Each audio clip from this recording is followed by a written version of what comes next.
Bom dia, bom dia, bom dia.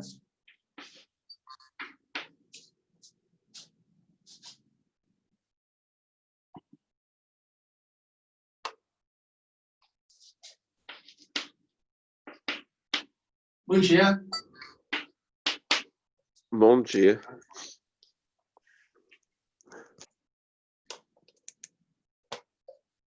Bom dia, professor. Bom dia, André. Beleza? Bom dia, David. Bem, você? Na vida do possível. É dentro do possível, né?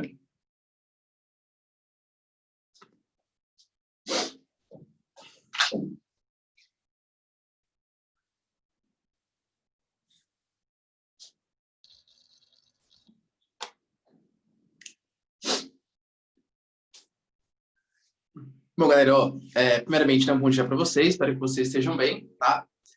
Enquanto o pessoal vai entrando, só discutir algumas coisinhas aqui com vocês de atualidades, né? Coisas que aconteceram aí pelo mundo. Essa semana foi mais uma semana que é bem tensa em relação à China, Hong Kong e Taiwan, principalmente Hong Kong. Não sei se vocês acompanharam nos telejornais, é importante acompanhar, tá? Que a China aprovou uma nova lei de segurança nacional. Basicamente, essa nova lei de segurança nacional permite com que a China continental interfira na mini-constituição que existe ali dentro de Hong Kong. E lembra, Hong Kong, a gente não teve aula sobre China ainda, né? Eu vou explicar melhor toda a história e tal. Mas, resumidamente, ela fez um acordo com a China em 1997 e dentro desse acordo, Hong Kong voltava a pertencer à China se tivesse uma relativa democracia. Ano passado, a China já começou a querer interferir um pouco na soberania. Esse ano, já que não pode fazer grandes protestos, porque, enfim, a gente está numa pandemia, né? A China se aproveitou, a China continental e ditatorial se aproveitou e mudou a Lei de Segurança Nacional. E, de novo, né, qual que é o pretexto? Combater o terrorismo, combater movimentos separatistas, é sempre a mesma desculpinha, tá? Para interferir na soberania. E Hong Kong, então, vai perder o seu caráter de uma democracia. Vai passar a respeitar as mesmas regras da China continental. Isso é bem preocupante, isso vai fazer com que Hong Kong perca investimentos estrangeiros. O Trump, por exemplo, já considerou que Hong Kong não é mais uma região autônoma, Hong Kong pertence à China, e isso vai fazer com que Hong Kong sofra as mesmas pressões de guerra comercial, sobre taxas, etc., que acontece com a China continental, tá bom? Então, assim, é bem preocupante para Hong Kong. Hong Kong cresceu muito. A gente vai discutir depois, quando começar a falar sobre Ásia, sendo uma plataforma de exportação, recebendo investimentos estrangeiros. É uma das maiores bolsas de valores que existem no mundo. Então, essa mudança, além de todo o prejuízo social que tem, claro, passa a ser uma ditadura, só por si, isso já é péssimo, né? Mas também tem as questões econômicas, vai começar a sofrer sanções e por aí vai. Outro ponto importante também, o Trump, duas coisas importantes. Ontem, ele deu uma declaração bem polêmica, falando que ele saiu da OMS. Não, na verdade, não é que ele saiu, né? Ele faz, porque não tem ninguém dentro da OMS. Mas ele parou de investir na OMS, alegando que a OMS está com conluio com os chineses e culpou os chineses por tudo que vem acontecendo no mundo. Mais uma vez, né, dando uma declaração falando que essa pandemia é culpa dos chineses, que a OMS é muito conivente, etc. Professor, o que vai acontecer com os Estados Unidos agora que ele fez isso? De verdade, nada. Porque quando você sai de um organismo importante, a consequência que teria seria sofrer sanções econômicas, comerciais e tal. Eu quero ver quem vai colocar sanções contra os Estados Unidos. Lembra, aquele papo que eu sempre falo para vocês. As duas crianças mimadas do capitalismo, China e Estados Unidos. Se não jogar do jeito deles, eles saem e não há nada que você possa fazer. Vai o quê? Vai invadir militarmente os Estados Unidos? Vai boicotar os Estados Unidos? Não tem como fazer isso, percebe? Mas, assim, a OMS, mais uma vez, ela se enfraquece bastante, bastante. Em relação a questões econômicas, acho que nem tanto, porque os Estados Unidos já tinha parado de financiar há mais ou menos um mês e meio, por aí, e a China foi lá numa forma de provocação e cobriu. Era pouca coisa, se for pegar tipo, no PIB chinês, era 150 milhões de dólares. Claro que para mim é bastante coisa. Mas pegando a nível de países, essa ajuda que os Estados Unidos dava e que os outros países dão também, não é nossa, meu Deus, que ajuda e tal. Então a China facilmente cobriu isso, tá bom? E outro ponto que pouca gente deu atenção, mas é muito perigoso para as redes sociais o que aconteceu, Não sei se vocês acompanharam também a briguinha que teve entre o Trump e o Twitter. Professor, como assim? O que aconteceu? A gente sabe que o Trump, talvez ele seja um presidente que mais inaugurou essa relação que existe entre políticos e Twitter, redes sociais e tal. Eu, particularmente, né, eu tenho um Twitter, mas eu não uso muito, não gosto muito de usar Twitter, mas como eu sou professor de atualidades, eu tenho um Twitter para ficar seguindo os políticos, para ficar sabendo o que eles falam, porque eu... Putz, Samuel, você acredita que eu nem tenho? Eu nem sei. Eu acho que eu tuitei uma vez na minha vida, tá? Mas é Ricardo Marcílio alguma coisa. Eu não sei. Juro que eu não sei meu Twitter. Eu só entro pra ver, tipo, porque eu sigo o Trump, o Bolsonaro, tipo, eu sigo um monte de gente, assim, da vida política, pra ir vendo, né, o que eles estão falando. Porque muitas vezes as notícias primeiro saem no Twitter, o cara vai lá, publica alguma coisa, do que na mídia tradicional. Então é interessante. E ver as tretas, assim, é legal também. Não sei se vocês viram, só um comentário à parte. Vocês lembram do Alexandre Frota, né? Eleito deputado federal por São Paulo, e o cara, ele era todo pró-Bolsonaro e tal. Aí eu fui ver a foto no Twitter dele agora, é um A. A foto do Twitter dele agora é um A, assim, ó. Que pra quem não sabe, né? É o símbolo, mais ou menos, tá? Porque de verdade não tem símbolo, mas é o símbolo anarquista. Ou seja, o Alexandre Frota é um cara que ele é muito bem consolidado, assim, politicamente e tal. Ele sai de um Bolsonaro, né? PSL, para um anarquista agora. Ele colocou um tweet e falou assim: agora é hora de unir as forças. A gente tem que unir o PSDB, o PT, não sei o que lá, para tirar o Bolsonaro. Mas, de novo, é um crossover mais épico do que Vingadores, se enrolar. Mas, enfim. Então, agora a gente tem o Alexandre Frota, que é anarquista. Mas, antes disso, então o Twitter, né, é bem interessante assim, para você ver as notícias. E o Trump, ele é o presidente que mais twitta de todos, praticamente. E aí ele fez uma postagem, porque esse ano é ano eleitoral. E a gente vai ter eleições, né, os republicanos contra os democratas, o Joe Biden contra o Trump e tal. E nesse período de pandemia, existe muita chance de que os correios sejam mais utilizados para votar. Que é uma coisa que é permitida nos Estados Unidos, fazer voto por carta e tal. E o Trump, ele colocou lá no seu Twitter para, por favor, as pessoas não votarem pelo correio, porque existe o risco de ser boicotado pelos democratas, etc. Né? É meio teoria da conspiração, a gente sabe. Mas, enfim, ele colocou lá. E nisso, o Twitter, ele tem uma coisinha de verificação de conteúdo, que nem tipo no YouTube também. Se você posta um vídeo que fala sobre Covid-19, sobre o corona, ele coloca um negocinho abaixo lá, ó, para saber mais sobre o corona, clica aqui, links do Google, tá, etc, né?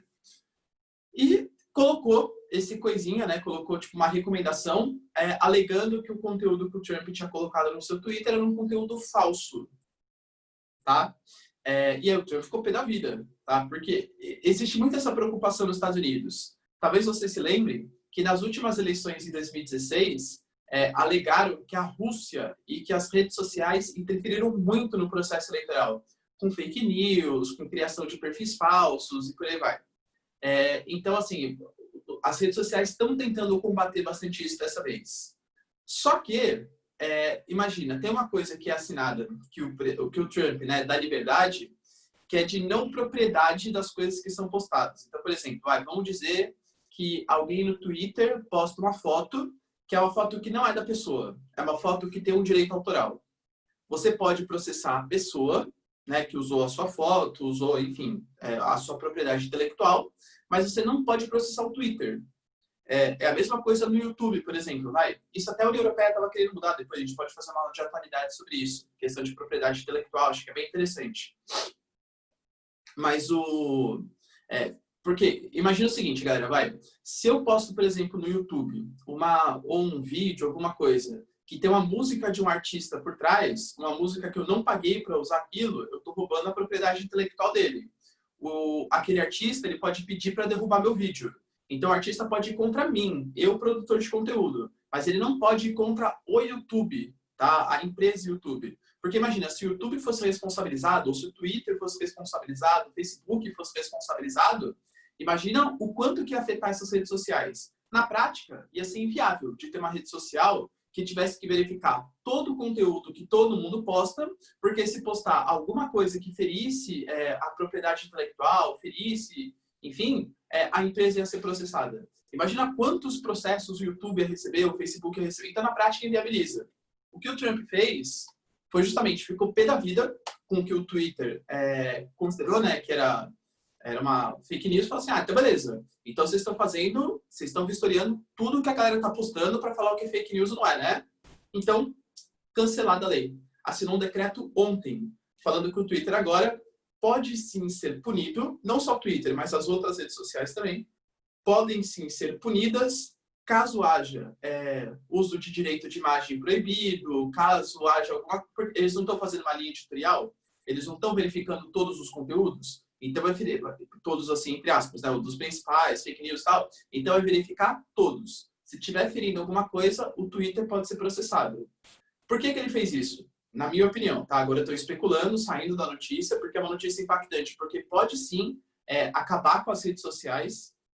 Na prática acaba, tá? Nenhuma rede social vai querer ficar verificando todo o conteúdo, ver se tem algum... Porque imagina, galera, isso é uma coisa tão doida, porque imagina, eu tô dando, sei lá, faço um vídeo, aí atrás de mim tem, por exemplo, um quadro que é de um artista, por exemplo. E aí se mostra aquela imagem do quadro de artista, o artista pode alegar que eu tô roubando a propriedade intelectual dele. E aí pode me processar ou processar o YouTube. Imagina, então eu vou ter que fazer tudo com fundo branco, percebe? Alguma frase que eu falar pode ser a frase de algum cientista. O cientista pode alegar que está roubando a propriedade. E aí você começa a entrar numa maluquice que, na prática, inviabiliza as redes sociais. Então, esse decreto do Trump ele foi muito, muito perigoso. Mas creio eu que a vontade do Trump não é inviabilizar as redes sociais, mas sim dar uma provocadinha, sabe? Twitter, você vai continuar fazendo isso comigo? Porque se você continuar, essa lei vai para frente e inviabiliza o seu funcionamento. Então, penso eu que essa semana o Twitter vai fazer alguma coisa, vai pedir algum tipo de desculpa, algo do tipo, e aí o Trump vai voltar atrás na medida que ele tomou. Tudo bem, galera? Beleza? Na Europa, isso quase foi para frente, quase. Tava quase indo mesmo. É que no final das contas, o Brexit acabou atrapalhando assim, beneficiando no caso, né? Porque eu acho que é uma lei absurda, assim, tá bom? Imagina, galera, sem meme. O que a gente vai fazer na quarentena sem os memes? Propriedade, sem ver os vídeos. Não existe isso, tá bom? Enfim, galera, ó, se alguém tem mais alguma dúvida dos acontecimentos aí, coisas relevantes que aconteceram, acho que China e Trump foram os pontos mais importantes. A União Europeia fez um pacote recorde também, 750 bilhões de euros. O Reino Unido talvez esteja achando triste que nesse momento, porque como ele fez o Brexit, não vai receber esse auxílio, claro. Tá? Então acho que ele está um pouco triste de ter saído da União Europeia bem nesse momento. Ah, sim, Minneapolis também, né? Vocês viram, teve uma... Verdade, obrigado. Teve uma ação policial, assim, horrível que aconteceu nos Estados Unidos. E a gente sabe que nos Estados Unidos a questão do racismo é muito forte mesmo. Principalmente no sul dos Estados Unidos, que tem toda aquela descendência de ex-escravos, tudo tal. E aí a gente teve uma ação policial de um cara que já estava imobilizado, a polícia foi lá, literalmente bateu no cara, torturou tal, e isso começou a ter uma reação gigantesca por parte da população. E o Trump, mais uma vez, deu uma declaração infeliz, né? Falando, olha, não, isso aqui acontece, foi sem querer, o policial errou, mas ele é um ser humano, essas coisas. Meio que passando pano pro ato que aconteceu, para aquela tortura que o policial fez contra o cara lá.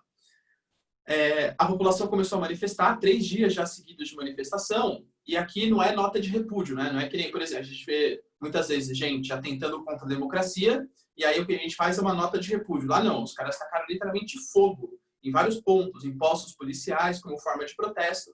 E isso, claro, porque tá colando esse tipo de imagem no Trump, né? Imagem de racista e tal. E olha que interessante, galera, como as coisas mudam. Se vocês lembram, lá no comecinho do ano, eu lembro que eu falei para vocês, a gente vai ter eleição nos Estados Unidos esse ano. E essa eleição é bem possível não, é quase certeza que o Trump vai ser reeleito. Não sei mais. Tá? Olha como as coisas mudam. Porque no começo do ano, o que era a economia americana? 4% de desempregados, crescimento econômico, etc. O que é hoje a economia americana? 14% de desempregados, recessão, agora colando essa imagem de racista no Trump, alegando que ele fez um péssimo gerenciamento do país na questão do coronavírus, Os Estados Unidos ultrapassou as 100 mil mortes. Então, né, olha isso, galera, como é tenso o negócio, tá bom? Deixa eu ver o que a Jennifer falou. Ah, sim, Jennifer, ó. Tá, vou falar. No comecinho da aula eu falei, mas eu repito aqui porque tinha muita gente que não estava também. Basicamente, Jennifer, o que acontece? Hong Kong, em 1997, ela era um território autônomo, influenciado pelos ingleses, e ela voltou a pertencer à China em 97, num acordo de 50 anos, até 2047, no qual a China se comprometia a manter a autonomia democrática daquele país, tá bom? Então, Hong Kong, de 1997 até 2047, pertencia à China, só que mantinha uma democracia. Só que ao longo dos anos, a China cada vez mais foi tentando interferir na soberania nacional. Ano passado, por exemplo, a então primeira-ministra de Hong Kong, chamada Carrie Lam, ela aprovou uma lei que extraditava pessoas para a China continental, o que eles consideravam como terroristas. É que terrorista, Jennifer, pode ser tipo qualquer coisa, né? É uma coisa muito abstrata. O que é um terrorista?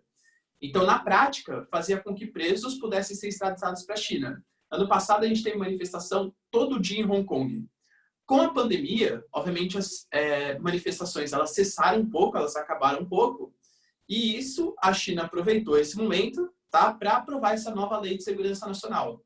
O parlamento chinês aprovou que eles, China continental, podem mudar a constituição de Hong Kong. Então, podem começar a interferir cada vez mais na soberania de Hong Kong, alegando que a mesma coisa sempre, né? Proteção, combate ao terrorismo, enfim, aí se interfere na soberania nacional. Na prática, isso vai fazer com que Hong Kong perca a sua autonomia, porque Hong Kong era uma democracia e está perdendo isso cada vez mais. Os Estados Unidos já cancelou os acordos que fazia com Hong Kong, alegando que Hong Kong, agora que perdeu a soberania, a China pode mandar e desmandar. Não é mais um território autônomo, então vai sofrer as sanções da guerra comercial, da guerra tecnológica e tudo que tem que ser sofrido, e representa assim, uma perda de soberania muito grande para a população, porque Hong Kong é sim uma região democrática, é sim uma região livre, livre expressão, livre pensamento, e passa a ser um território agora que vai ser, por enquanto não, mas as novas leis, imagina, a China pode alegar que qualquer coisa é terrorismo e censurar a liberdade dos caras.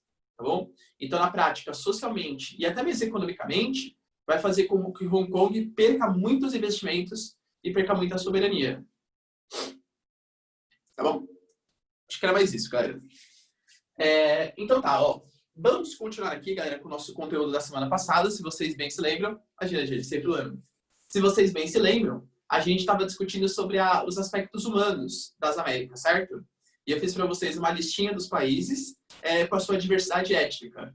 E aí, claro, eu sei que nem todos aqui gostam, mas para quem gosta de futebol, acho que é bem legal você ficar pensando na seleção de cada país. Isso ajuda você a pensar na diversidade étnica, tá? Mas, enfim. Pensando nos aspectos econômicos. Quando a gente fala de economia, a gente sempre vai seguir essa ordem, né? Aspectos físicos, que a gente já estudou, aspectos humanos, aspectos econômicos e depois os aspectos geopolíticos. Quando a gente fala de economia das Américas, vamos pensar aqui no setor primário. Ou seja, o que cada país produz aí de importante. De novo, tá? Eu vou colocar o México, a América Central e os países da América do Sul. Só precisa decorar essas coisas? Pior que precisa, tá? Vai ser uma listinha com todos os países da América Central, vou generalizar um pouco, tá? Não vou falar Belize, Honduras, tal, porque é bem parecido, tá? Os seus produtos, mas precisa decorar porque dificilmente vai cair uma questão que fale especificamente sobre, olha, o que se produz, sei lá, na Bolívia. Mas ele pode utilizar como contexto para perguntar alguma outra coisa. Então, vamos lá, ó. Primeiro vamos pegar ele, o México. Isso aqui que o México produz de bom. Taco. Mas pior que é verdade, tá? Tem a ver com os tacos aí. O México é um grande produtor de milho. O México é um grande produtor de feijão, por incrível que pareça. É um grande produtor de prata e um grande produtor de petróleo. Esses são os produtos de destaque no México, tá bom? Milho, feijão, prata e petróleo. O petróleo do México ele fica em toda aquela região do do Golfo do México. É um petróleo de não muito boa qualidade. Lembrando que o petróleo, quanto mais profundo ele é formado, ele tende a ser mais leve, mais fácil de manusear, mais fácil de refinar. O petróleo do México ele é bem ruizinho. Mas, claro, melhor ter esse petróleo mais piorzinho do que não ter nada. E o México praticamente exporta tudo para os Estados Unidos que produz. Tanto a prata quanto o petróleo. O México, para vocês terem uma noção, ele depende 70% das suas exportações dos Estados Unidos. Então é muita coisa, tá? Uma exportação muito grande aí que ele tem para os Estados Unidos. Quando a gente pega a América Central, lembrando que a América Central, falei para vocês, 35 milhões de vezes já, ela pode ser dividida em América Central insular e América Central do Istmo. Tá? Qual que é a diferença de insular e istmo mesmo? Vocês se lembram? Insular, ilhas, istmo, continente. Se eu mostrar aqui para vocês de novo, ó. Zéon, nós temos aqui, desde a Guatemala até o Panamá, América Central do Istmo, e essas ilhazinhas aqui conhecidas como Caribe, Caribe não é um país, é uma região, tá? Essas ilhas conhecidas como Caribes é a parte insular. Então, insular, istmo. Insular, istmo. Quando a gente fala da parte insular, as produções elas são um pouco variadas, são um pouco diferentes. Mas os produtos tropicais são o que predominam, tá? Eu vou colocar para vocês aqui dois grandes destaques da parte insular. Que é Cuba. Isso aqui que Cuba produz de importante? Socialismo? Não, não é produto primário isso, tá? Cuba produz de importante, galera. Cana. Um dos maiores produtores de cana das Américas. E tabaco. Quem nunca, né, fumou um charuto cubano? Quem nunca? Ok? E outro grande destaque é a Jamaica e a sua grande produção de bauxita. A bauxita, eu não sei se vocês já chegaram a ver, tá? Com o Júlio, produção mineral, etc. Mas é uma matéria-prima, digamos assim, para a produção do alumínio. Para você transformar, isso aqui é uma coisa bem importante e que eu acho que pode cair no seu vestibular. Tá? A bauxita é o minério que você encontra ali na natureza e para você transformar essa bauxita em alumínio, tem que passar por um processo químico. Um processo químico, com certeza, o Albano sabe explicar melhor do que eu, acho que eu já comentei com vocês, né? Que é o processo de eletrólise ígnea. Confesso, galera, que eu não sei explicar exatamente, tá, como que é a eletrólise ígnea, mas sei que é um processo que consome muita energia elétrica. Vocês vão aprender isso, ou já aprenderam, enfim, quando fala de pilha, eletrólise e tal. Para você conseguir transformar a bauxita em alumínio, que é o que te interessa realmente, você precisa ser um país que tenha bauxita, claro, e que tenha muita energia elétrica, que não é o caso da Jamaica. A Jamaica tem muita bauxita.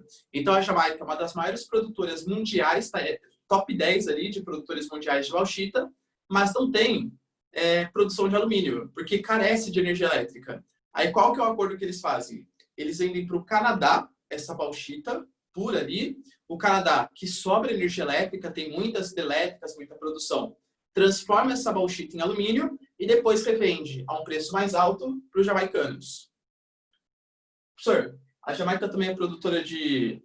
Galera, não, tá? Licitamente não é, e ela também não é uma exportadora de essas coisas, não é, beleza? Tirei isso da cabeça de vocês. Quando eu falo para vocês do Istmo, os países da América Central, tá? Os continentais, pegando Belize, Guatemala, Nicarágua, El Salvador e tal, eles são grandes produtores de bananas, tá? E isso vai fazer com que eles tenham um apelido injusto, mas apelido de República dos ou das bananas. Ah, professor, como assim? os países do Istmo são a República dos ou das Bananas? Porque todos eles, tá, todos assim, principalmente durante a Guerra Fria, eles foram extremamente subordinados aos Estados Unidos. Os seus governantes, de maneira geral, lembra, galera, que eu falei para vocês, quando a gente pega a América Central e Insular, até o próprio fenótipo da população é diferente. É uma região que teve escravidão negra e tal. Na América Central do Istmo, a grande maioria é descendente de população indígena, os ameríndios. Ali teve também escravidão, mas foi uma escravidão sem o tráfico negreiro, uma escravidão indígena, tá? E os movimentos indígenas na América Central, eles são muito boicotados pela elite local, pela elite de imigrantes, pela elite branca, etc. E esses caras, todos, exagero, né? Mas a grande maioria dos governantes da América Central, eles sempre foram considerados uma espécie de quintal dos Estados Unidos. Então, os Estados Unidos compravam os seus produtos e faziam uma espécie de boicote. Ó, eu só compro os seus produtos primários, as suas bananas, e coincidentemente eles produziam bananas, né? Só compro as suas bananas se você fizer determinado ato político, se você combater esse movimento minoritário indígena, se você combater, sei lá, essa forma desse esquerdismo, desses comunismos, etc. Então, assim, esses países, por toda a insubordinação, por toda a interferência que eles sofriam dos países dos Estados Unidos, eles ficaram conhecidos também como a República dos Bananas, pelos governantes, principalmente, não se importarem tanto com essa insubordinação. Fala, Isa, pode falar. Se o microfone funcionar, a gente fala. Mas também, Ricardo, na década de... os eternos anos aí das ditaduras militares, aí, no final da década de 50, até... Lá foi até... Tem países lá que foi até 95, a ditadura militar. Há uma empresa que gerencia... Uma empresa americana que, assim, oficialmente ninguém diz as coisas, né? Mas dizia que sim, tinha investimento dos Estados Unidos, do governo, né? E ela que foi dominando toda a produção de banana. Essa empresa aqui, ó.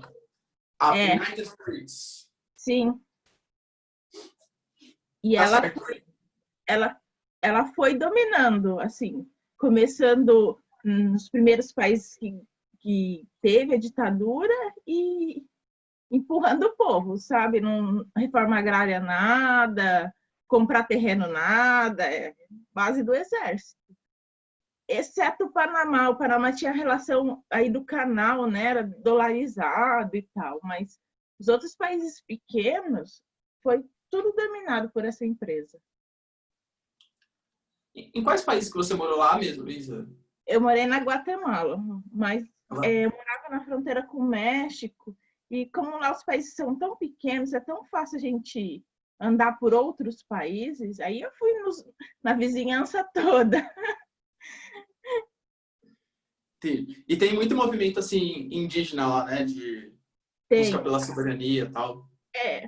Assim, por incrível que pareça, muitos movimentos indígenas têm preconceito com o negro.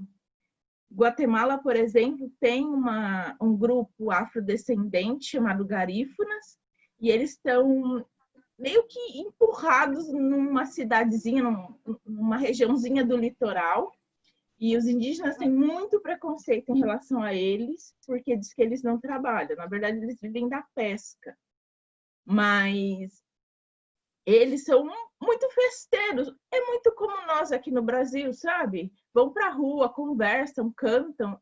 E isso é muito diferente da realidade indígena.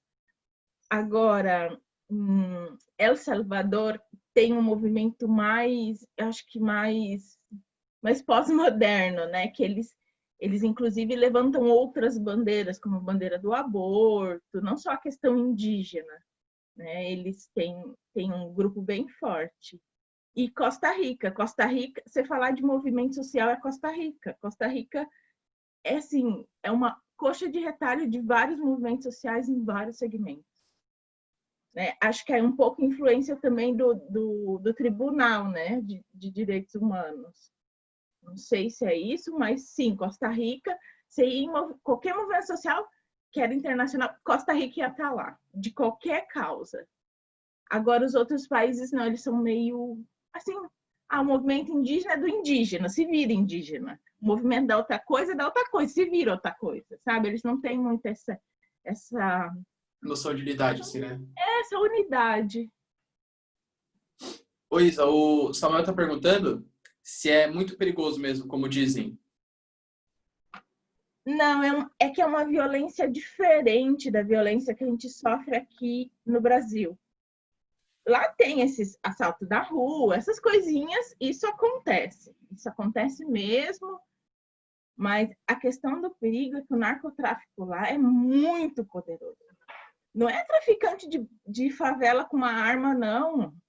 É gente que tem fazendas, tem campos de aviação, porque o transporte lá é muito ruim, porque é uma região muito acidentada. Então, não é assim, não é essa ideia que a gente tem do tráfico muito relacionado à periferia. Lá não, lá o tráfico é relacionado à elite. Então, isso se torna muito perigoso, porque quem tem dinheiro, ele não faz, ele manda fazer. Então, você não sabe quem pode te atacar. E, assim, está relacionado muito com as questões governamentais. E aí, eles têm respaldo do exército. E aí vai assim, ou você reza na cartilha deles, ou eles levam você para dar uma voltinha e você não volta nunca mais. Isso acontece muito. Né? A violência da rua é igual aqui de São Paulo. Nossa, rouba celular, rouba sei lá o quê. E isso é muito natural, mas essa violência institucionalizada eu acho que é a mais gritante. Entendi. Bom, então, pessoal, como a Isa fez perceber também, então a questão dessa República dos ou das... Isso é uma coisa que o vestibular costuma cobrar bastante, tá? Fazer esse trocadilho. Por que alguns países da América Central do Istmo, eles podem ser considerados República dos ou das bananas? E isso meio que popularizou durante a Guerra Fria. Então, toda vez que você tem, você vê alguns analistas um pouco mais antigos, mesmo aqui no Brasil, assim, o Brasil está se tornando uma República das Bananas agora. Por quê? Esse papo de República das Bananas ou dos bananas, isso remonta à lá Guerra Fria, no período em que esses países eles eram muito subordinados aos interesses americanos, aos financiamentos americanos, a United Fruits, né, que mandava e desmandava, que é uma empresa americana, na produção local. Beleza? Então, toda vez que associar isso, pensem que produzia muita banana, mas também tinha uma alta interferência dos Estados Unidos ali na região. Quando a gente pega a América do Sul, não vai caber todos aqui, tá? Todos os países. Então, eu vou ser obrigado a fazer duas lousas aqui. Da América do Sul, vamos começar, porque tem muitos países, né? Claro. Vamos começar primeiro com nossos amigos, os nossos queridos argentinos.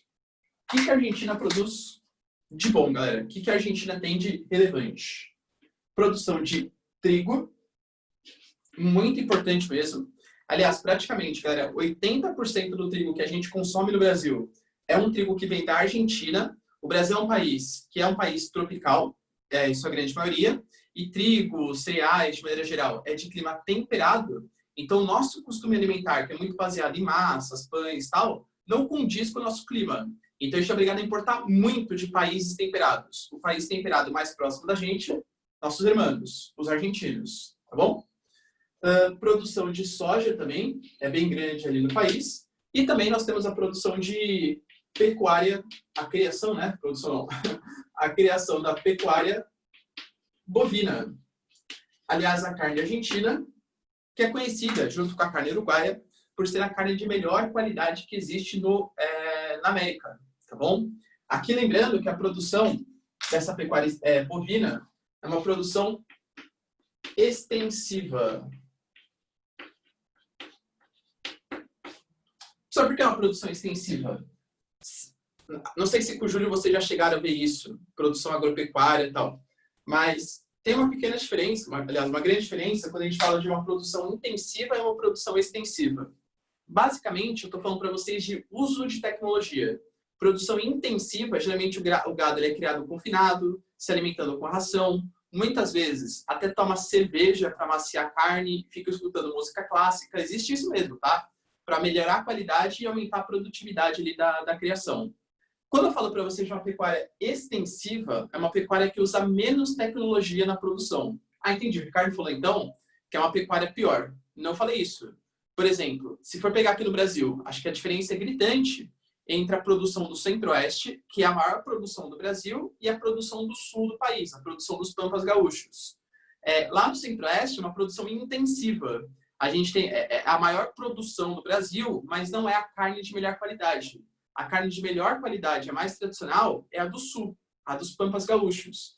E por que é extensivo no sul e é intensivo no Centro-Oeste?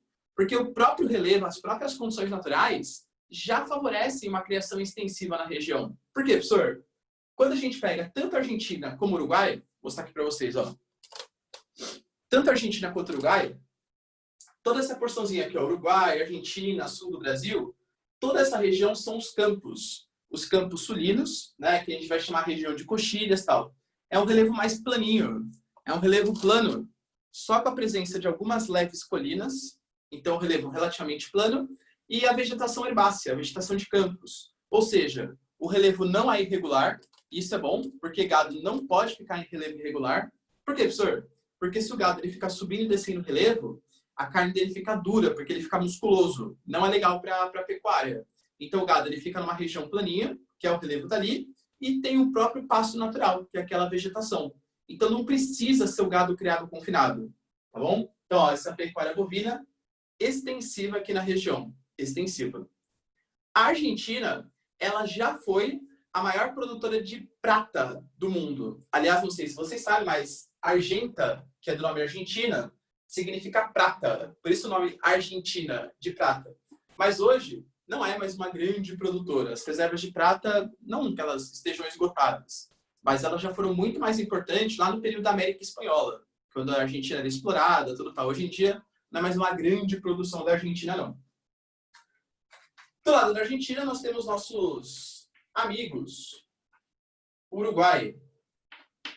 O Uruguai é como se fosse uma extensão da Argentina. Então, as produções, elas vão ser exatamente as mesmas. Trigo, soja e pecuária bovina. Tá? Ou seja, os produtos temperados também. Os produtos temperados novamente. Indo um pouquinho mais para a esquerda, na América Latina, nós temos o Chile. Ah, esqueci de colocar aqui, galera. Perdão, ó.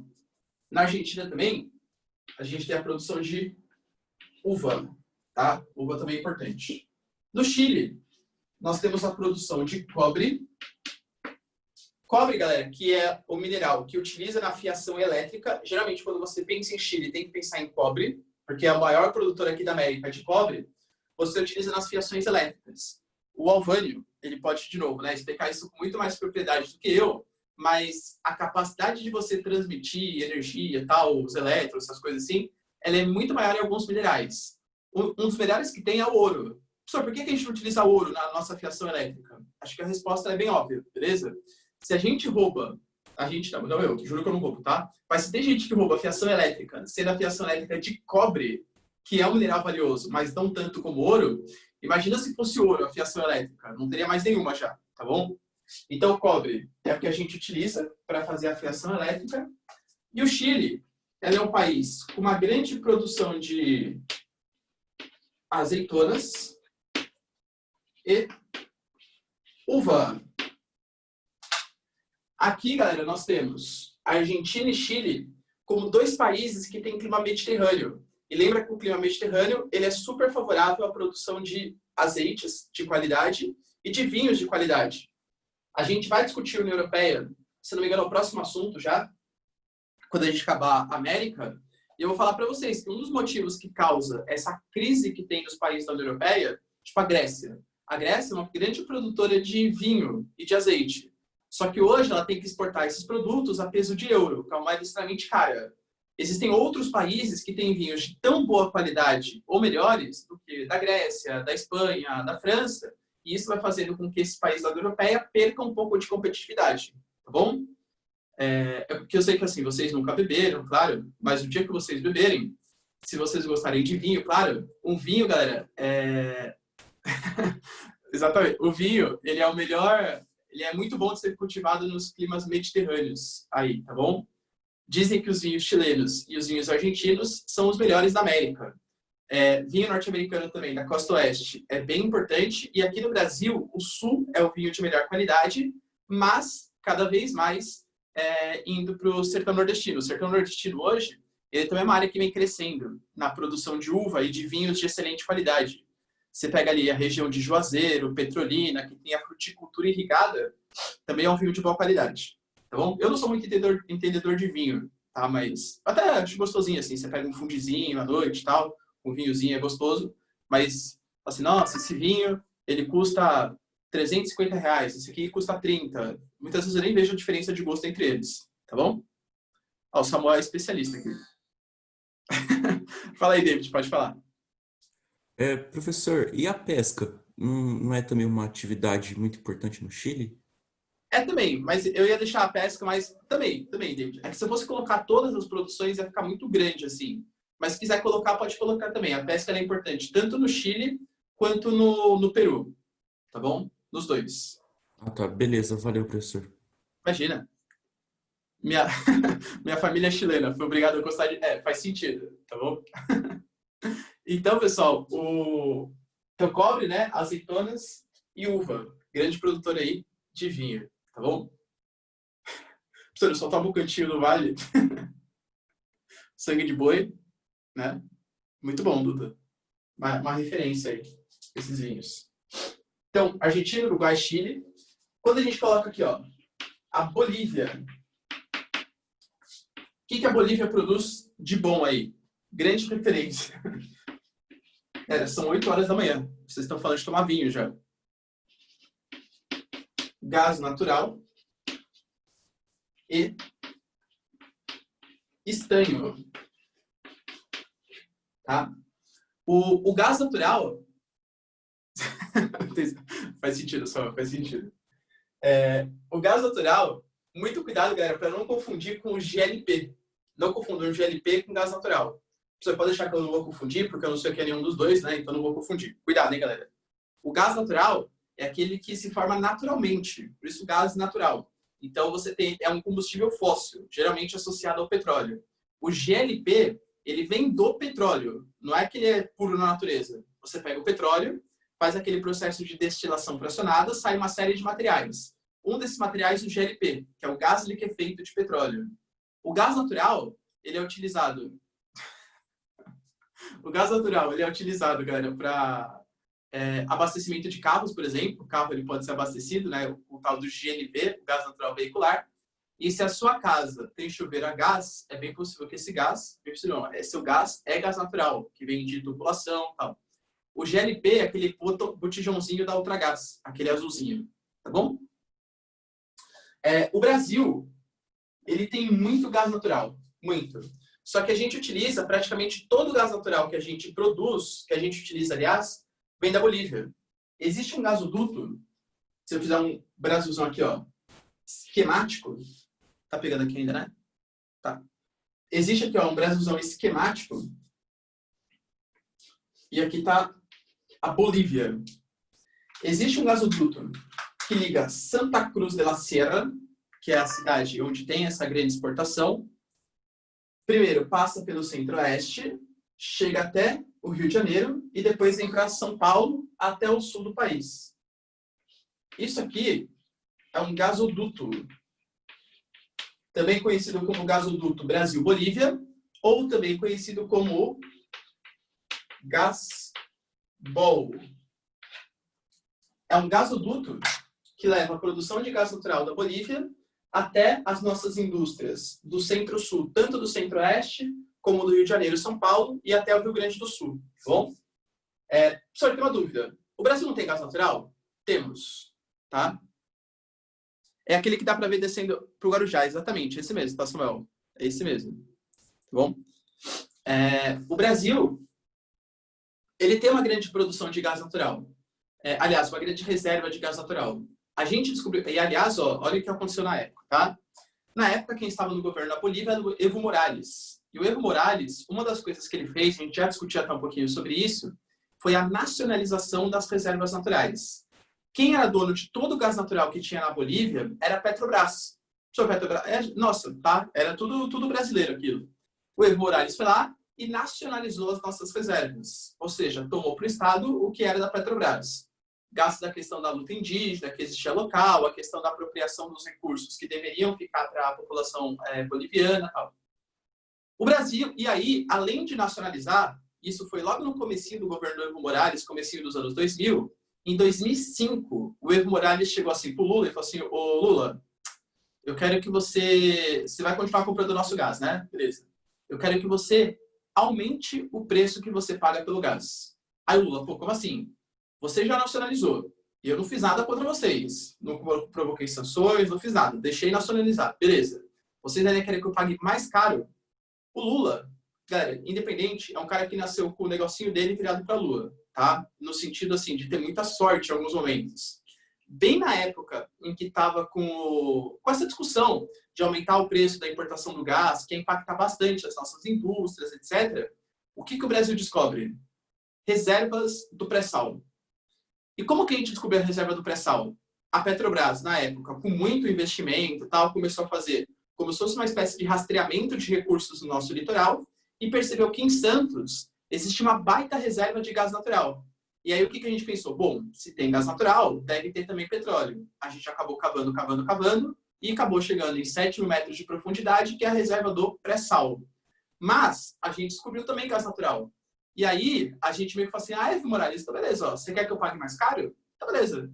Então eu vou deixar de comprar de vocês e vou desenvolver toda uma infraestrutura para a exploração do nosso gás natural. Aí ferramos a Bolívia. Galera, a Bolívia, coitada. Ó, vou até mostrar para vocês aqui, rapidinho. Bolívia, tá? A Bolívia tem uma grande reserva de gás. Aqui é a cidadezinha de Santa Cruz de la Sierra, mais ou menos.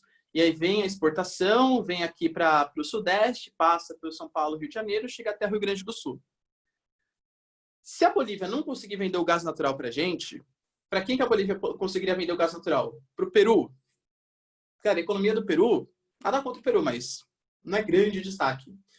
O Chile não precisa tanto de energia. A Argentina, são todas economias pequenas. Você percebe que a única economia que consegue, assim, ter importância para a Bolívia é o Brasil. Então a Bolívia meio que jogou assim, trocou em cima do Brasil, mas o Brasil percebeu que ele tinha um monte de reservas de gás e ainda por cima, sabe? Então beleza, então vocês querem parar de vender para mim? Tá bom, a gente para mesmo. Eu desenvolvo minha infraestrutura e começo a explorar petróleo da bacia, o gás natural da Bacia de Santos. Aí o Evo Morales voltou, ô Lula, calma aí, não é bem assim também, vamos negociar e tal. O Brasil acabou até aumentando um pouco o preço que importava o gás, mas não o que o Evo Morales acabou querendo, tá bom? Queria na época. Então a Bolívia é um país muito... Galera, imagina, olha a dificuldade. A Bolívia não consegue exportar seus produtos porque ela está cercada por países aqui, ó. Ela não tem saída para o mar. Ou ela tem que pedir para o Chile, ou para o Peru, ou para o Brasil e tal.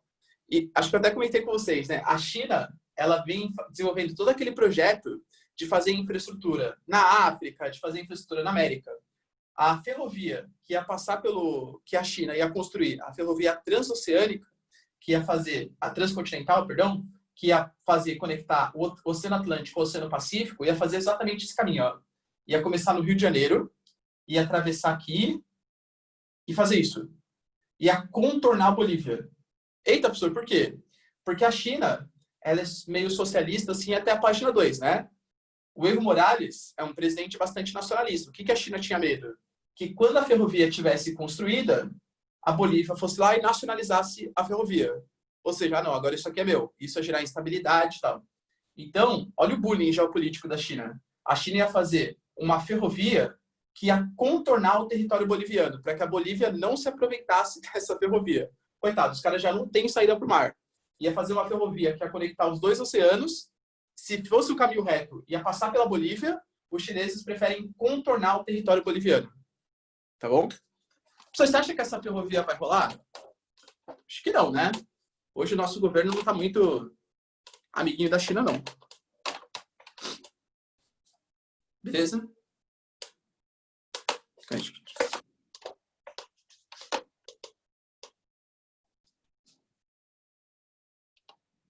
Tá pegando tudo, né? Bom, aqui tá pegando? Tá, né? Sim. Tá, beleza. Então, ó, tira um print aqui da lousa, que eu preciso falar das outras produções também. Vou apagar, hein?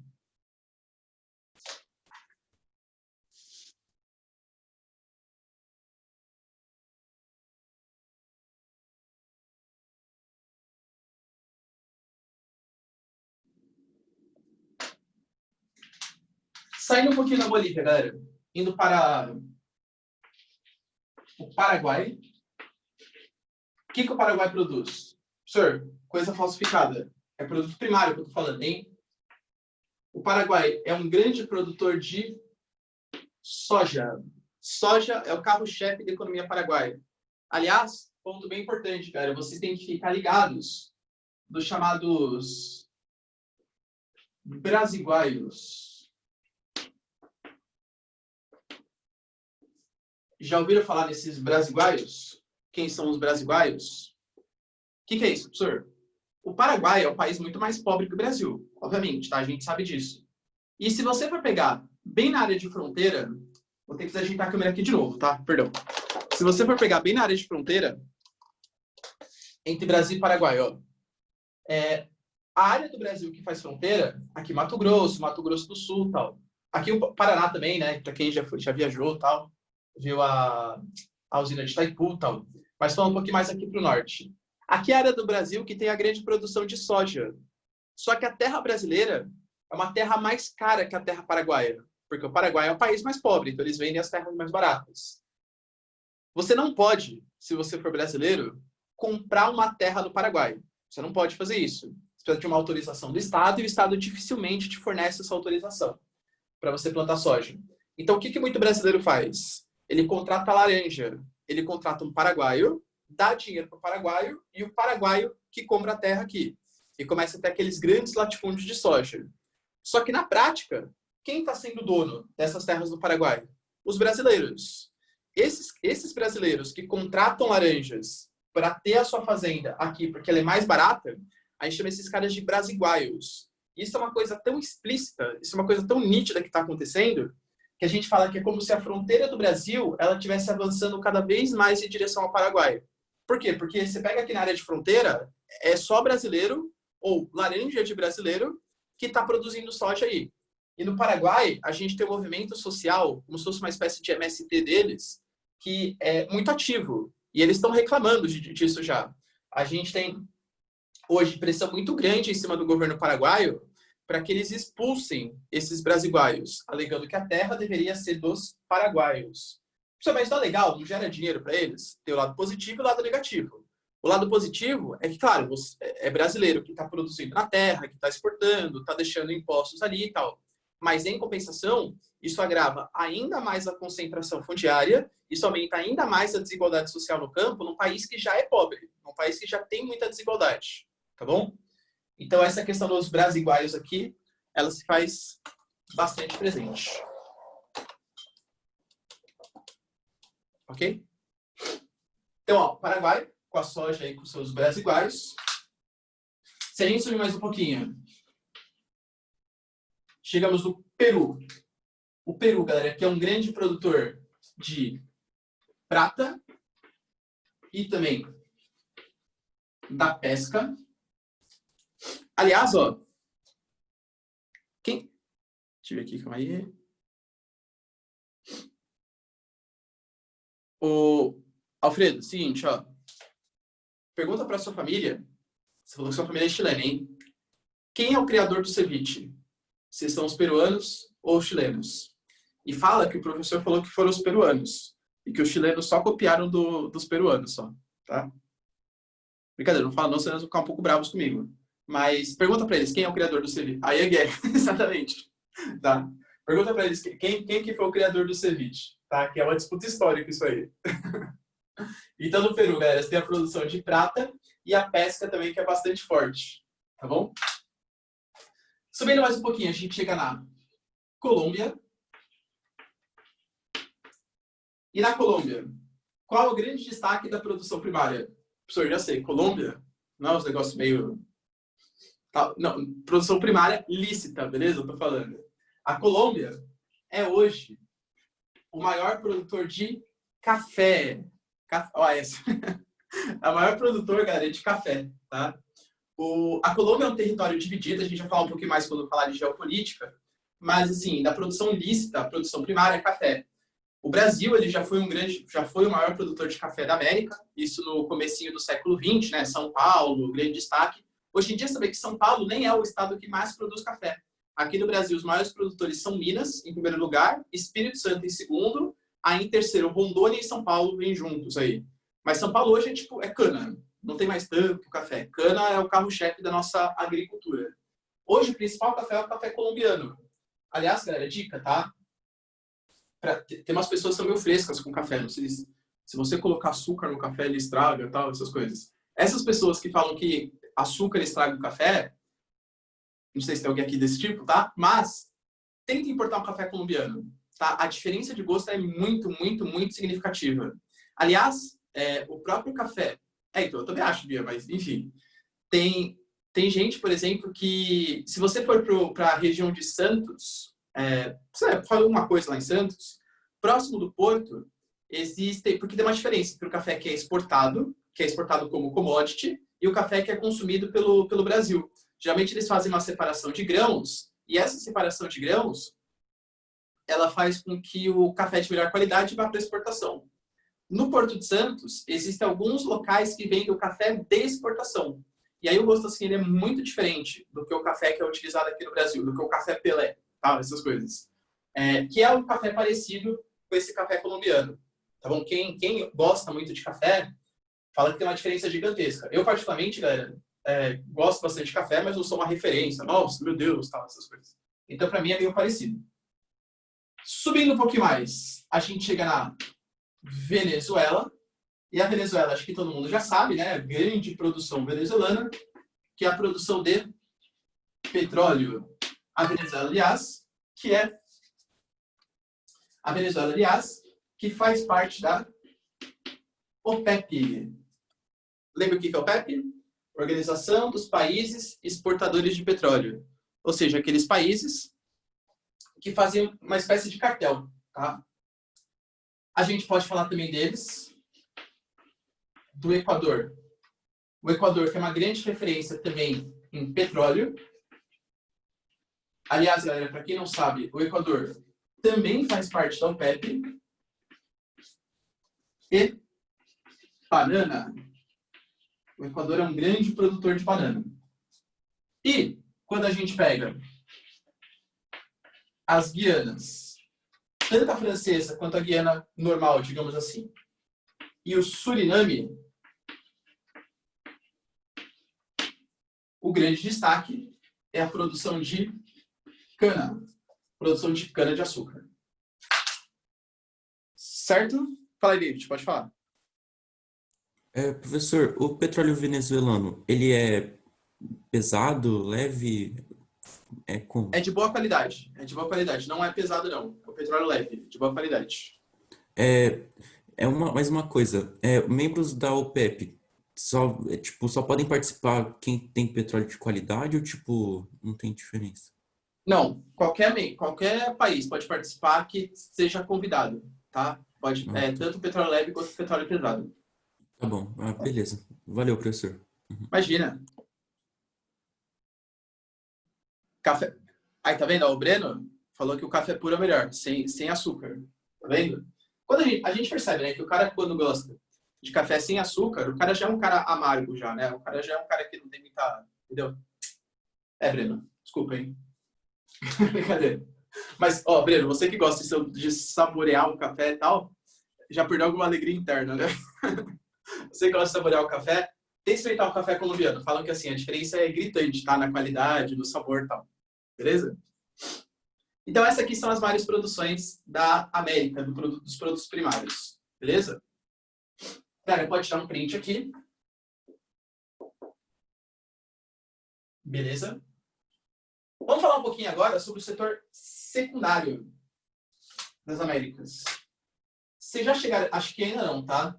Já chegaram a estudar indústria com o Júlio, indústria do Brasil? porque se vocês já estudarem, isso vai ajudar bastante no nosso conteúdo aqui. Eu acho que ainda não, acho que é mais para o segundo semestre. Vocês veem indústria com ele.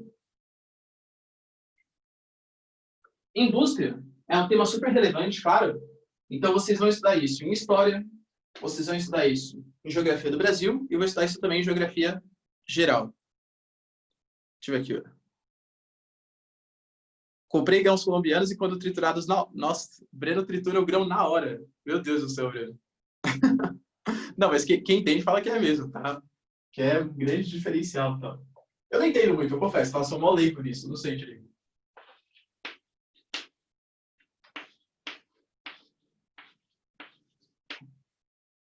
Eu cometo quase um pecado, galera. De manhã, pro Breno, né?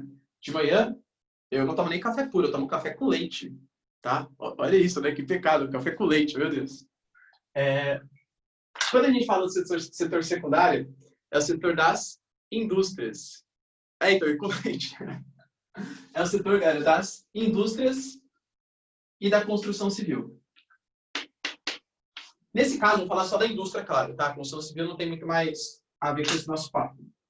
Eu diria para vocês que, de maneira geral, poucos países são industrializados na América Latina. Lembrando que a gente não está falando dos Estados Unidos, tá? Estados Unidos a gente já discutiu já. Na América Latina, ou seja, do México ali para baixo, poucos países são industrializados. E os que são industrializados, eles são industrializados por uma plataforma, por uma maneira de industrialização chamada de substituição de importações.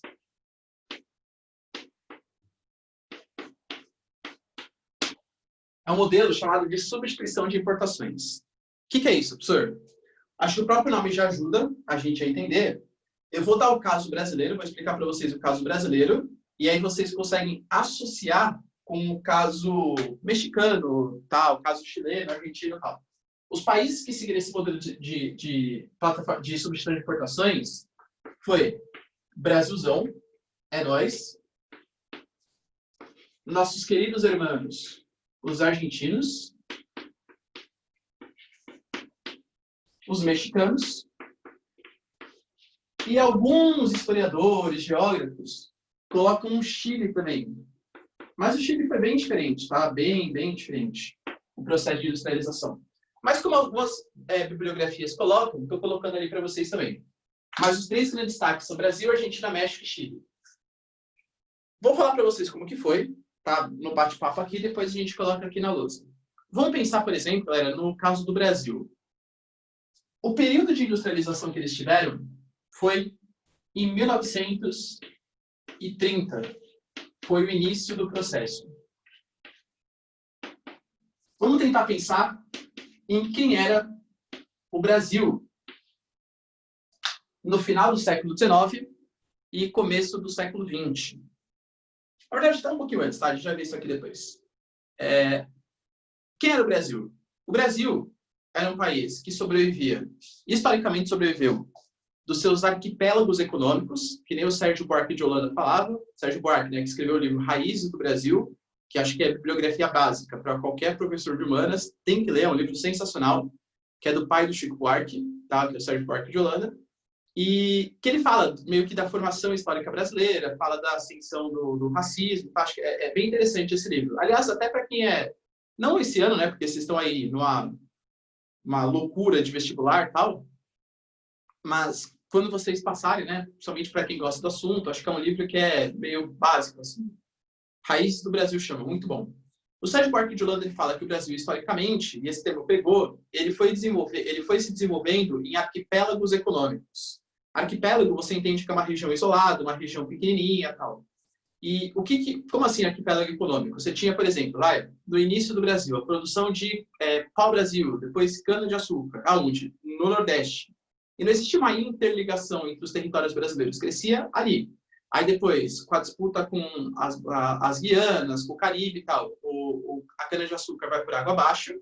E aí depois o Brasil começa a desenvolver a mineração. A mineração até começou a interligar um pouquinho mais o mercado interno, mas pouquíssima coisa. Então você tinha ali Minas Gerais, que era super importante. Aí depois a mineração entrou em declínio, aí a gente vê um período de crise, até chegar, sei lá, as drogas do sertão. Aí teve ali desenvolvimento, aí entrou em declínio, depois o café. Percebe? Nunca teve uma interligação mesmo do território brasileiro. Sempre foram arquipélagos econômicos. Desenvolve aqui, morre. Desenvolve aqui, morre. Surtos econômicos, arquipélagos econômicos. E o Brasil, na época, era um Brasil que dependia muito da exportação de café. Isso desde o final do Segundo Reinado, né, com Dom Pedro II, passando por toda a República Velha. Sempre o Brasil dependeu muito da exportação de café. Vai chegar a Primeira Guerra Mundial. Na Primeira Guerra Mundial, você tinha uma elite cafeira podre de rica e que estava vendendo seu café e não conseguia mais colocar seu café na Europa e nem nos Estados Unidos. Nos Estados Unidos, principalmente depois da crise de 29, tá? Então, a Primeira Guerra Mundial e a crise de 29 fez com que aquela elite cafeeira não conseguisse mais vender o seu café, não conseguisse, entre aspas, vendesse muito menos o seu café para a Europa e para os Estados Unidos. Era uma elite que tinha muito dinheiro e que não conseguia vender o seu café. O que eles pensaram? Bom, meio perigoso, né, ficar dependendo só do café. Não que o café seja supérfluo, mas quando está no período de crise, os países europeus produzem menos, né, importam menos isso. Já sei.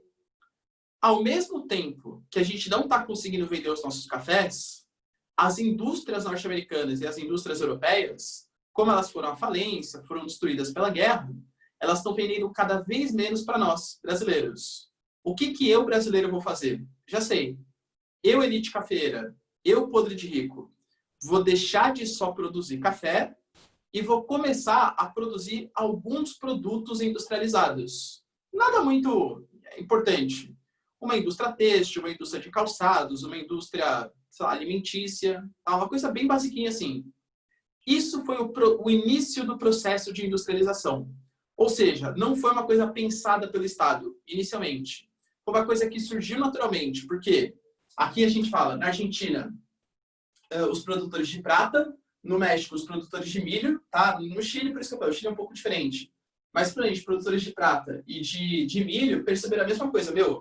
Depender somente da exportação de produtos primários é muito perigoso, porque quando bate uma crise lá fora, eu não consigo vender meus produtos. E aí, a gente pode colocar que a Primeira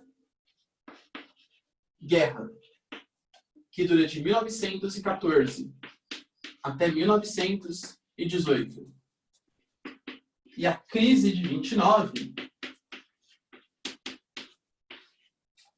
fez com que os produtores de produtos primários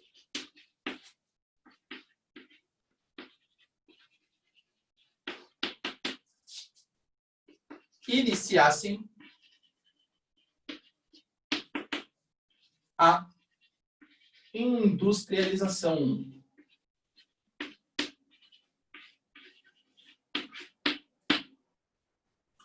Indústria do quê? Eu vou falar já, Samuel, porque isso não é 1930.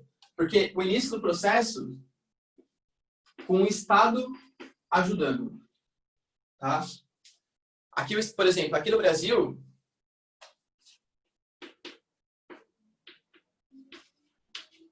quem auxiliou nesse processo foi ele, Getúlio Vargas. Vocês vão aprender na história do Brasil, quando vocês discutirem a história do Brasil, que o Brasil nunca teve uma política industrial. Aliás, quando a gente tinha algum tipo de burguês que queria desenvolver uma indústria, a nossa República Velha, o Dom Pedro II, ele fazia questão de boicotar esse cara. Por quê? O Brasil tinha que importar da Inglaterra. Era uma parceria que a gente tinha, uma parceria muito forte com os ingleses.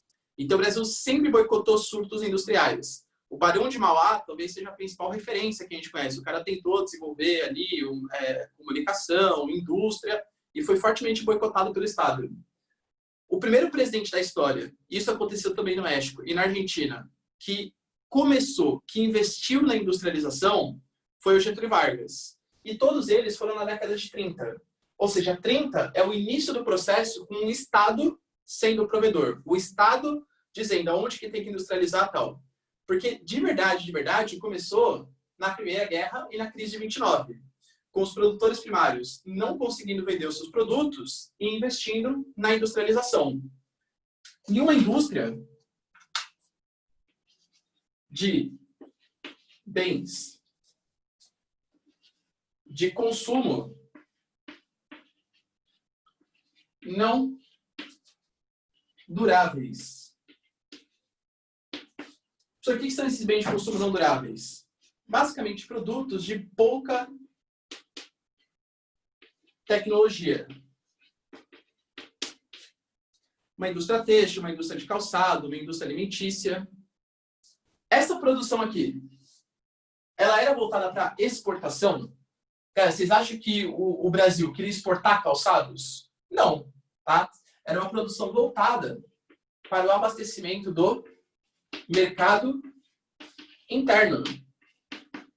Imagina, galera, a elite cafeeira, ela percebeu um vácuo de produtos, porque as indústrias europeias e americanas não estavam mais vendendo para o Brasil. Tinham ainda falência, tinham sido destruídos pela guerra. Então, esse vácuo foi aproveitado pela nossa elite local, pela nossa elite agrária. E percebam, nada relacionado a grande tecnologia. Foi uma coisa assim, uma industrialização de coisas que faltavam no Brasil. A gente chama esse processo, e acho por isso que eu falei, esse nome ele é bem didático, de substituição de importações, porque até esse momento não tinha indústria no Brasil. Não tinha indústria têxtil no Brasil. Não tinha indústria de calçados. Não tinha exagero, claro, né? Mas tinha pouquíssima indústria de calçados, indústria têxtil, indústria alimentícia. Tudo que o Brasil utilizava era importado. Importado dos Estados Unidos ou importado da Europa. A gente começou a se industrializar com os ex-cafeicultores, substituindo as importações. Ou seja, tudo que a gente importava, agora pelo menos uma parte, os produtos de baixa tecnologia, passaram a ser produzidos no Brasil. Isso aconteceu também no México, isso aconteceu na Argentina, tudo tal. Mas percebam, do ponto de vista de produtos de alta tecnologia, os bens de consumo duráveis, a gente ainda era extremamente dependente dos países desenvolvidos. Isso até 1950, 1960.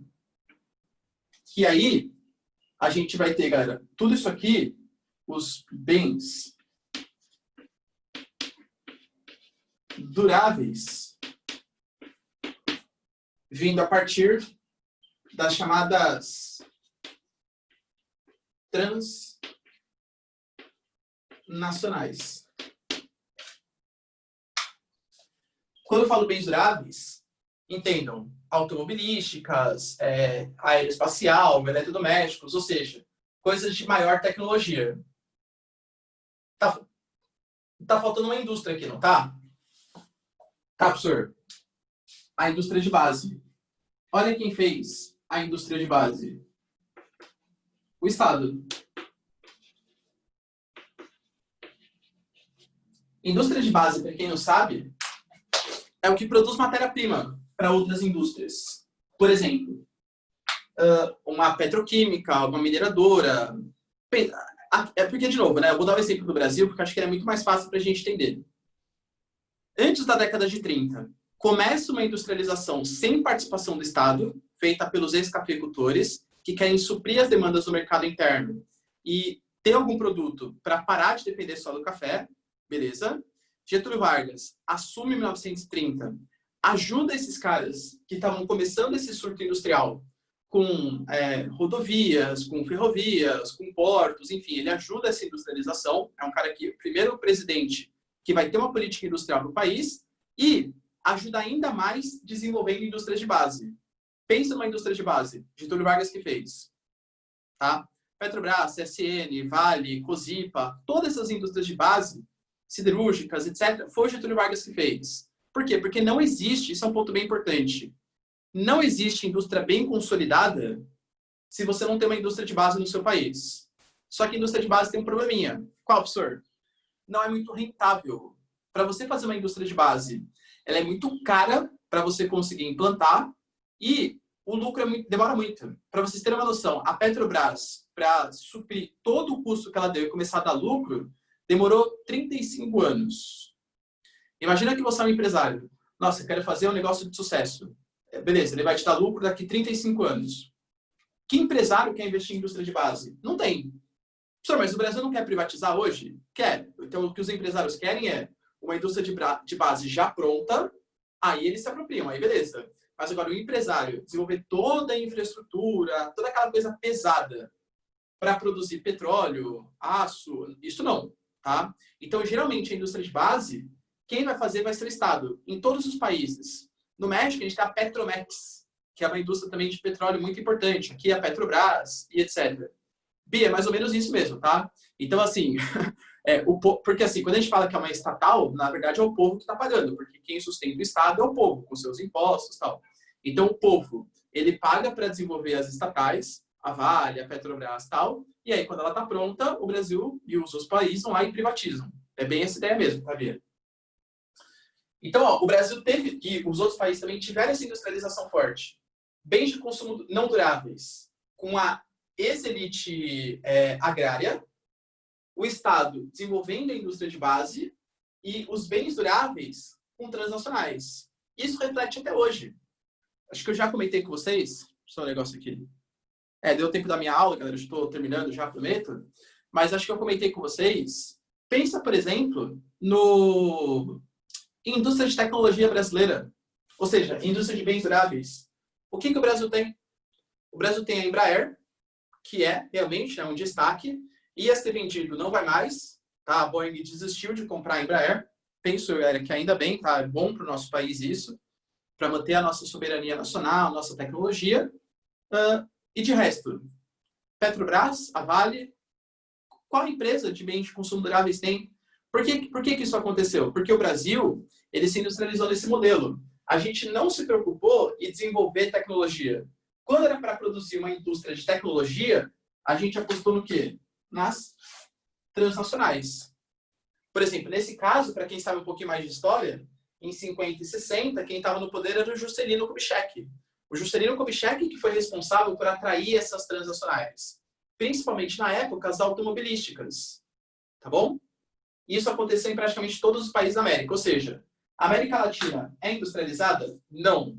Existem exceções. Essas exceções são Brasil, Argentina, México e Chile, que é um pouco diferente. Na próxima aula a gente comenta um pouco mais sobre ele, porque a ditadura do Pinochet industrializou bastante o país. Entendi, o professor falou que o Pinochet foi bom. Não falei isso, tá? A gente vai discutir na próxima aula. Mas o Chile realmente se industrializou bastante. Mas Brasil, Argentina e México, esse aqui foi o processo. E isso reflete que esses países até hoje são sim industrializados, mas são industrializados com a tecnologia de outros. Beleza? Quero ver se tem dúvida aqui. Exatamente. Tá. Cara, acho que era mais isso então, tá? Quem quiser dar um print aqui, ó. Pode dar. Alguém tem alguma dúvida? Não? Então tá, galera. Beijo, abraço, tchau. Bom final de semana para vocês. E é isso aí. Tchau, gente. Até mais. Tchau, professor. Até mais. Professor, obrigado. Bom final de semana. Vocês também.